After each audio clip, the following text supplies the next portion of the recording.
번님께 드리는 아침 인사. 창밖으로 스며드는 햇살의 온기가 유난히 다정한 아침입니다. 우리는 흔히 헬렌 켈러라고 하면 시각 청각 언어의 장벽을 극복하고 설리번 선생님과 함께 기적을 일궈낸 위인전 속의 성녀를 떠올리곤 합니다. 하지만 그녀의 삶을 깊이 들여다보면 우리가 미처 몰랐던 세 가지 비밀이 숨겨져 있습니다. 첫 번째는 두 눈 뜬 정상인도 살기 힘든 부조리한 이 세상에 보지도 듣지도 못하는 맹인이 촉감과 후각만으로 사람을 구별하고 그의 기분이 좋은지 나쁜지까지도 알아내며 심지어 사물의 본질까지도 꿰뚫어 볼 수 있는 비밀은 무엇일까? 가능할까? 둘째로 그녀는 단순한 장애인이 아니라 남은 감각을 통해 본질을 꿰뚫어 보고 마음의 평안까지 다스린 삶을 살았습니다. 100년 후쯤 생겨난 현대 심리학의 마음챙김 개념의 선구자였다고 합니다. 어째서 그런가? 세 번째 비밀은 그녀는 박제된 성녀가 아니라 불의에 맞서 거리로 나선 강인한 사회혁명가이자 투사였습니다. 그 사연은 무언가? 오늘 우리가 안다고 생각했지만 사실은 잘 몰랐던 헬렌 켈러의 뜨겁고도 섬세한 진짜 모습들을 번님과 함께 나누어 보려 합니다. 그녀가 손끝으로 읽어낸 세상의 진동이 번님의 오늘 하루에도 깊은 울림으로 전해지길 바랍니다. 1. 1937년 헬렌 켈러의 한국 방문. 설리번 선생님이 세상을 떠난 이듬해인 1937년 헬렌 켈러는 깊은 슬픔을 딛고 스승의 유지를 이어가기 위해 그의 동반자 폴리 톰슨 팔리 탐슨과 함께 세계 순회 강연에 나섰습니다. 그 여정 중에 한국을 방문했습니다. 1937년 7월 그녀는 부산항을 통해 한국 땅을 밟았습니다. 당시 한국은 일제강점기라는 어두운 터널을 지나고 있었습니다. 장애라는 개인적 고통뿐만 아니라 나라를 잃은 고통까지 겪던 우리 민족에게 헬렌 켈러의 등장은 그 자체로 큰 위로였습니다. 서울에 도착한 그녀는 시각청각 장애 학생들을 교육하던 재생원현 국립서울맹학교를 방문했습니다. 학생들의 손을 일일이 잡아주며 장애는 불편하지만 불행한 것은 아니다라는 메시지를 몸소 보여주었습니다. 서울역에는 그녀를 보기 위해 수많은 인파가 몰려들었고 강연장마다 입추의 여지가 없을 정도로 사람들이 가득 찼다고 합니다. 헬렌 켈러는 설리번 선생님께 받은 사랑을 전 세계의 소외된 이들을 향한 행동으로 승화시켰습니다. 스승의 죽음이 그녀를 무너뜨린 게 아니라 오히려 스승의 가르침이 얼마나 위대했는지를 증명하는 계기가 된 셈이죠. 홀로서기 중 남긴 불멸의 명언들. 설리번이라는 빛을 잃었음에도 헬렌은 스스로 빛이 되어 더 많은 사람을 비추었습니다. 그녀의 명언들은 오늘날에도 많은 이들에게 용기를 줍니다. 세상은 고통으로 가득하지만 한편으로는 그것을 이겨내는 일로도 가득하다. 인생은 대담한 모험이거나 아니면 아무것도 아니다. 행복의 한쪽 문이 닫히면 다른 쪽 문이 열린다. 하지만 우리는 닫힌 문만 너무 오래 바라보느라 우리를 향해 열린 다른 문을 보지 못하곤 한다. 태양을 향해 고개를 들어라. 그러면 그림자를 볼 수 없을 것이다. 3. 첫 번째 비밀 헬렌 켈러는 어떻게 세상을 읽었는가? 헬렌 켈러는 단순히 보이지 않는 세계를 견뎌낸 것이 아니라 보이는 사람들이 외면하는 세계를 누구보다 날카롭게 꿰뚫어 보았던 인물이었습니다.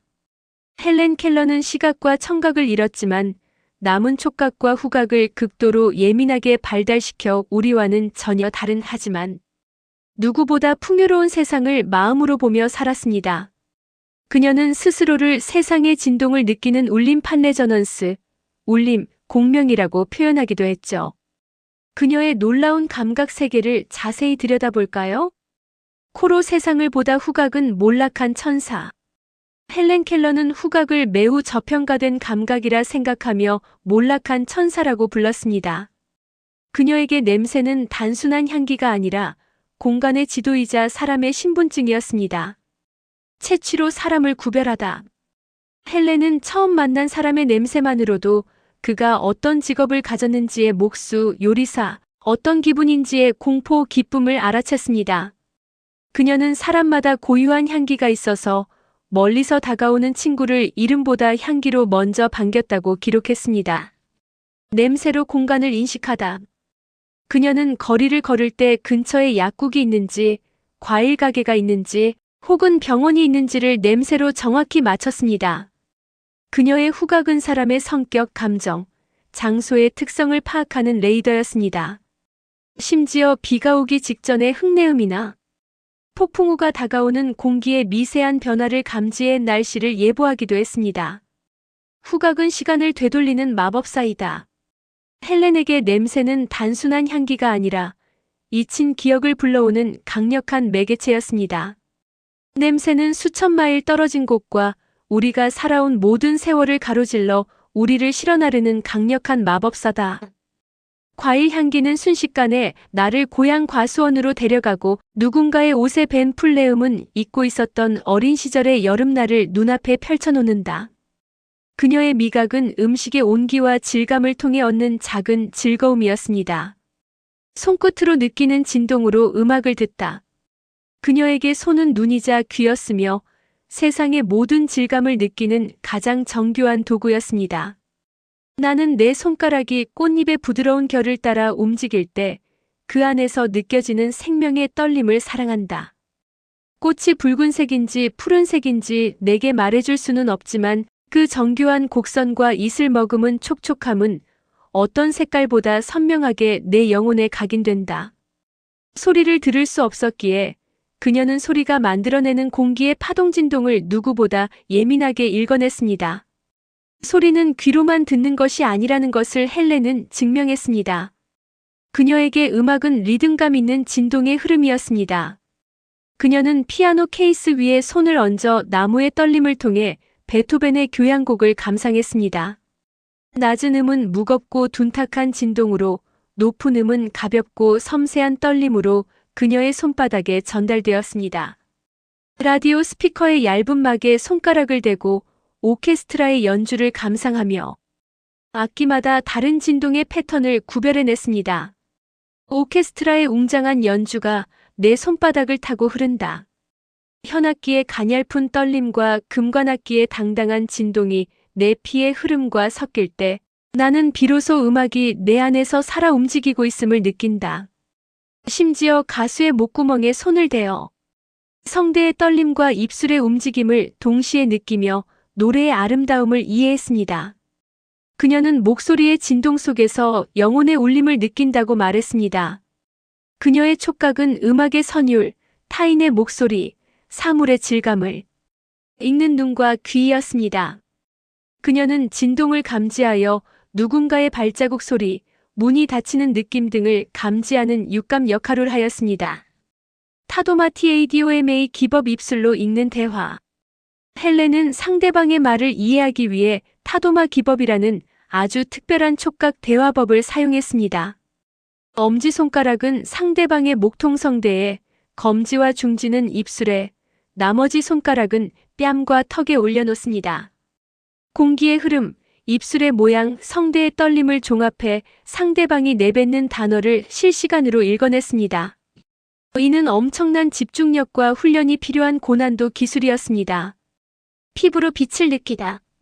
비록 눈으로 보지는 못했지만 나는 태양의 따스함을 통해 빛을 이해하고 시원한 그늘을 통해 어둠을 이해한다. 나에게 빛은 단순히 눈에 보이는 것이 아니라 내 영혼을 데워주는 온기다. 헬렌에게 빛은 시각적인 현상이 아니라 온기와 생명의 에너지였습니다. 사람들은 나에게 빛을 볼 수 없어 불행하지 않느냐고 묻는다. 하지만 나는 태양의 따스함이 내 피부에 닿을 때 그게 바로 빛이라는 것을 안다. 그리고 갑자기 불어오는 서늘한 바람 속에서 어둠을 읽는다. 나에게 빛은 눈으로 보는 것이 아니라 마음으로 느끼는 온기 그 자체이다. 헬렌 켈러의 삶은 우리가 가진 오감 중 하나만 사라져도 세상이 끝나는 것이 아니라 남은 감각들이 힘을 합쳐 새로운 세상을 창조한다는 것을 보여줍니다. 그녀의 세계는 결코 진공 상태가 아니라 수만 가지 진동과 향기로 가득 찬 입체적인 공간이었습니다. 4. 헬렌 켈러의 일상의 소중함. 헬렌 켈러의 글을 읽다 보면 우리가 가진 오감이 얼마나 큰 축복인지 새삼 깨닫게 됩니다. 그녀는 보는 사람은 적게 보고 듣는 사람은 적게 듣는다며 일상의 감각을 당연하게 여기는 우리에게 일침을 가하기도 했죠.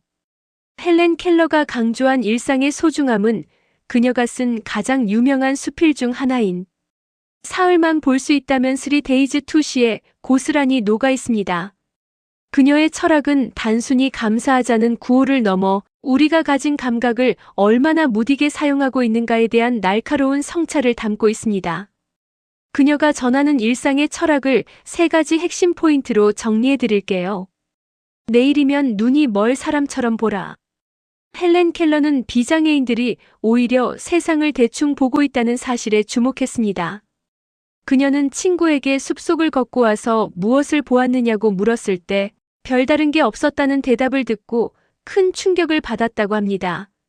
감각의 유통기한 헬렌은 우리에게 내일이면 눈이 멀 사람처럼 오늘을 보고 내일이면 귀가 먹을 사람처럼 음악을 들으라고 조언합니다. 익숙함의 함정 우리는 너무 당연하게 보고 듣기 때문에 그 가치를 잊고 살지만 그것이 곧 사라질 것이라고 가정하는 순간 모든 일상은 기적이 된다는 논리입니다. 저서 사흘만 볼 수 있다면의 여정. 그녀가 간절히 원했던 사흘은 거창한 기적이 아니라 우리가 매일 마주하는 지극히 평범한 풍경들이었습니다. 첫째 날 사람의 얼굴을 보고 싶다. 나를 가르쳐준 스승과 친구들의 얼굴을 직접 보고 그들의 눈에서 뿜어져 나오는 친절과 연민을 읽고 싶어 했습니다. 관계의 소중함. 둘째 날 자연과 역사를 보고 싶다. 밤이 낮으로 변하는 새벽의 장엄함과 박물관에 소장된 인류의 발자취를 보고 싶어 했습니다. 지식과 자연의 경이로움. 셋째 날 사람들의 평범한 일상을 보고 싶다. 사람들이 바쁘게 오가는 거리, 가난한 동네의 일상, 아이들의 웃음소리가 들리는 공원 등 평범한 세상의 모습을 보고 싶어 했습니다. 현재의 삶. 보는 사람은 적게 본다는 역설. 헬렌은 시력이 있는 사람들이 오히려 시각에만 의존하느라 사물의 진정한 본질을 보지 못한다고 생각했습니다. 그녀에게 진정한 본다는 행위는 사물의 겉모습이 아니라 그 안에 깃든 정신과 아름다움을 느끼는 것이었습니다. 눈으로만 세상을 보지 말고 온몸의 감각과 마음의 눈을 동원해 세상을 만질 때 비로소 일상이 입체적으로 다가온다는 것이 그녀의 핵심 철학입니다. 헬렌 켈러가 우리에게 던지는 질문. 당신은 오늘 아침 태양이 뜰 때 그 빛이 얼마나 찬란하게 세상을 깨우는지 온전히 느껴보았나요? 아니면 그저 어제와 같은 지겨운 아침이라고 생각했나요? 그녀의 철학은 결국 현재에 온전히 집중하는 삶과 맞닿아 있습니다. 우리가 무심코 지나치는 커피 한 잔의 향기, 퇴근길의 노을, 사랑하는 사람의 목소리가 누군가에게는 일생을 바쳐서라도 한 번만 경험하고 싶은 간절한 꿈일 수 있다는 사실을 그녀는 일깨워줍니다. 4. 두 번째 비밀 헬렌의 감각 활용법과 사유 방식이 어떻게 현대의 마음챙김과 연결되는가? 헬렌 켈러의 삶은 그 자체로 거대한 마음챙김의 수행 과정이었다고 볼 수 있습니다.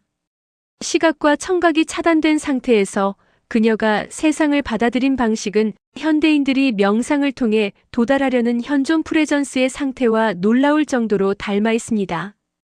그녀의 감각 활용법과 사유 방식이 어떻게 현대의 마음챙김과 연결되는지 짚어보겠습니다. 촉각 온몸으로 듣는 현존의 기술. 마음챙김의 핵심은 지금 이 순간의 감각에 집중하는 것입니다. 헬렌 켈러에게 촉각은 단순히 만지는 것이 아니라 세상의 진동을 읽는 통로였습니다. 미세한 진동의 자각. 그녀는 바닥의 울림으로 사람의 발걸음을 구분하고 나무줄기의 떨림으로 바람의 세기를 느꼈습니다. 이는 현대 명상에서 강조하는 바디 스캔의 극치입니다. 연결감. 그녀는 나뭇잎의 질감을 느끼며 자연과 자신이 분리되지 않았음을 깨달았습니다. 이는 마음챙김이 지향하는 나와 세상의 연결성에 대한 통찰과 일맥상통합니다. 후각 공간의 영혼을 읽는 몰입. 헬렌 켈러는 후각을 타락한 천사라고 불렀습니다. 사람들이 과소평가하지만 가장 강력하고 즉각적인 감각이라는 뜻이죠. 편견 없는 수용. 그녀는 냄새만으로 비가 올 것을 예감하거나 각 구운 빵집의 위치, 심지어 사람의 직업이나 감정 상태 두려움, 기쁨 등까지 감지했습니다. 판단하지 않는 관찰. 현대 마음 챙김에서 향기 명상을 할 때처럼 그녀는 냄새를 통해 과거나 미래로 도망가지 않고 지금 여기에 공간감을 선명하게 구축했습니다. 멸상법과 내면의 시각. 멸상법이란 불교적 맥락에서 사물의 외형상에 휘둘리지 않고 본질을 꿰뚫는 것을 의미합니다. 헬렌 켈러는 시각적 형체가 사라진 공의 상태에서 오히려 사물의 본질을 보았습니다. 시각적 소음의 제거. 우리는 눈에 보이는 화려한 겉모습에 속아 본질을 놓치곤 합니다. 하지만 헬렌은 형체라는 상이 멸해진 상태에서 사물의 에너지와 의미에만 집중할 수 있었습니다. 내면의 평화. 그녀는 어둠 속에서도 나는 빛을 보며 침묵 속에서도 나는 음악을 듣는다고 말했습니다. 이는 외부 조건에 상관없이 내면의 평온을 유지하는 마음 챙김의 최종 단계인 평정심 이코니미티과 닿아 있습니다. 세상에서 가장 아름다운 것은 볼 수도 만질 수도 없습니다. 그것은 오직 마음으로만 느낄 수 있습니다. 헬렌 켈러. 헬렌 켈러는 장애를 극복한 것이 아니라 장애 덕분에 세상의 본질에 더 깊게 몰입할 수 있었던 마음 챙김의 스승이었던 셈입니다. 5. 비밀 3. 파격적인 사회운동가 성녀가 아닌 투사로 활약. 우리가 흔히 알고 있는 희망의 상징 헬렌 켈러의 모습 뒤에는 당시 사회를 뒤흔들었던 뜨거운 혁명가의 모습이 숨겨져 있습니다. 그녀는 단순히 장애를 극복한 인물에 그치지 않고 세상을 바꾸려 했던 파격적인 사회운동가였습니다. 헬렌 켈러가 시각과 청각을 모두 잃은 장애를 극복한 희망의 상징으로만 기억되는 경우가 많았습니다. 많은 사람이 그녀를 천사 같은 장애인으로만 남겨두려 했지만 그녀는 그 틀을 과감히 깨뜨렸습니다. 사실 그녀는 매우 열정적인 사회운동가이자 투철한 정치활동가였습니다. 헬렌 켈러의 철학적 배경. 그녀는 자신의 사회주의적 신념을 숨기지 않았습니다. 많은 이들이 그녀의 장애를 이용해 순수한 장애인으로만 남아달라고 압박했지만 그녀는 다음과 같은 말을 남기며 자신의 정체성을 확고히 했습니다.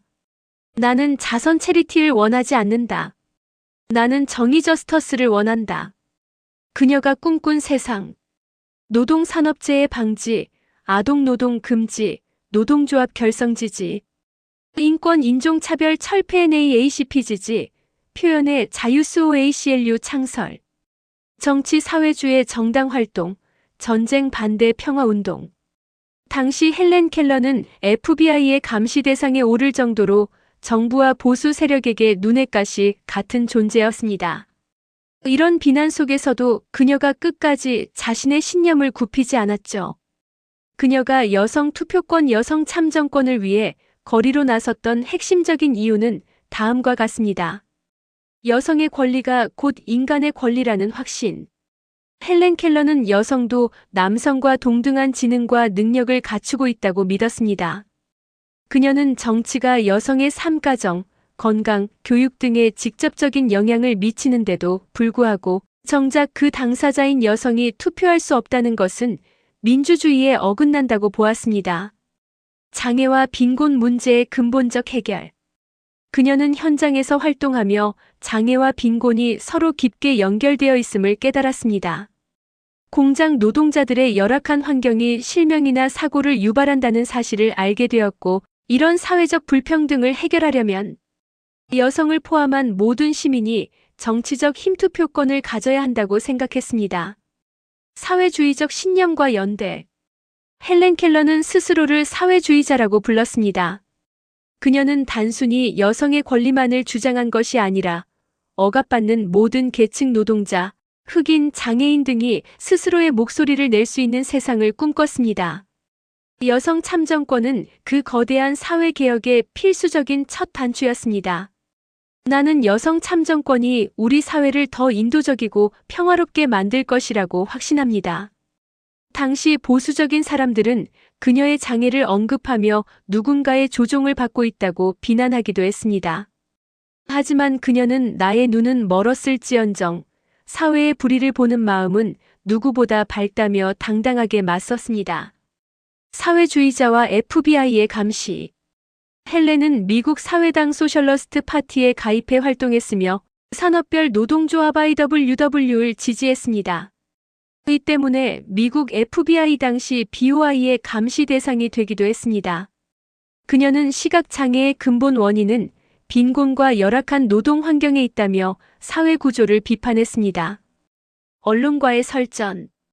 그녀가 정치적 목소리를 내자 과거 그녀를 찬양했던 언론들이 장애 때문에 판단력이 흐려졌다며 공격했습니다. 이에 헬렌은 나의 눈과 귀가 멀었을 때는 찬양하더니 내가 사회의 부조리를 말하기 시작하자 장애를 들먹이며 비난하느냐고 당당히 맞섰습니다. 6. 헬렌 켈러의 주요 저서. 그녀는 평생 12권이 넘는 책을 썼습니다. 그녀의 글은 장애의 벽을 넘은 감각의 세계와 날카로운 사회 통찰을 담고 있습니다. 사흘만 볼 수 있다면. 헬렌 켈러의 가장 유명한 수필입니다. 눈이 보인다면 가장 먼저. 설리번 선생님의 얼굴을 보고 싶다는 절절한 소망과 일상의 소중함을 담고 있습니다. 나의 생애 더 스토리 오브 마이 라이프. 22세에 쓴 자서전입니다. 어둠 속에서 언어를 깨닫기까지의 과정과 설리번 선생님과의 만남을 생생하게 기록한 고전입니다. 맺는 말 번님의 손바닥에도 사랑이 새겨지길. 헬렌 켈러는 말했습니다. 행복의 한쪽 문이 닫히면 다른 쪽 문이 열린다. 하지만 우리는 종종 닫힌 문만 바라보느라 우리를 향해 열린 문을 보지 못한다. 오늘 혹시 닫힌 문 앞에서 슬퍼하고 계시지는 않나요? 헬렌이 설리번 선생님의 손을 잡고 세상을 배웠듯 우리 곁에도 우리를 지탱해주는 수많은 설리번들이 있습니다. 그리고 우리 스스로가 누군가에게 설리번이 되어줄 수도 있지요. 오늘 하루는 헬렌처럼 내일이면 사라질 세상인 듯 이 찬란한 일상을 온몸의 감각으로 사랑해보는 저희들이기를 바랍니다. 구독해주시고 시청해주셔서 감사합니다.